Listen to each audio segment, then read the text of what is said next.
Ganun lang man din mag-travel sa Marinduque mga idol. Ayan. Pagpapunta ka ng Mindoro, ganitong lansya yung sasakyan mo. Ayan. Gabay pa tayo rito. Masakay ka muna sa Manita Bangka bago sumampa doon sa lansya. Ayan. Gandang dagat mga ka-idol. Tuloy-tuloy yung takbo. Ganito naman mga idol pag mababa na sa Mindoro. Ayan.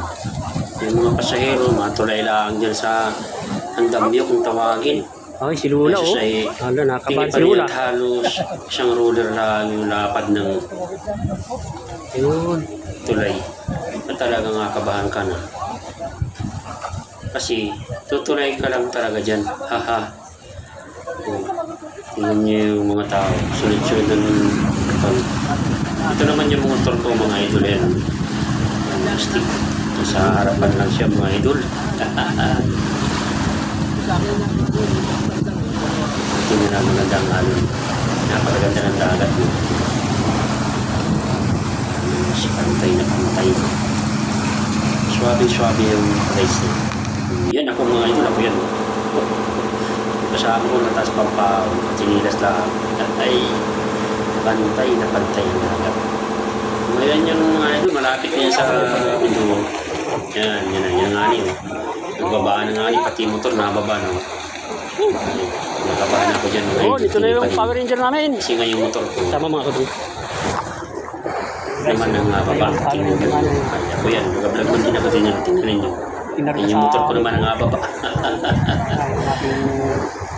Sana hindi mahulog. Pinagtulungan na talaga. Ako pa yung isang camera ko dyan na pang-action vlog. Pinagtulungan na nila talaga yung aking motor mga idol. Ganyan sila mga Tingin pa rin yung mga idol. baba ng motor.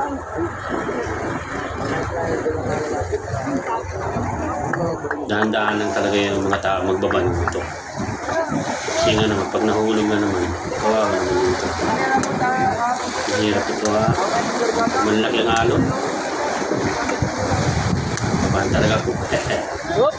Hindi siyang magkailangan talaga, wala na. Hulog na yung motor ko. Magandaan mga idol. At medyo bago pa yung motor na yan. Ilang buwan pa lang yan. Samahan natin yung kaunting panalangin para hindi mahulog yung motor na. Pero yung mga estibador na yung mga idol, sanay na yan. Ingat na ingat talaga sila. Merong tagahila din sa gulong. Nakaikot lang yung tinitay. Tapos yung mga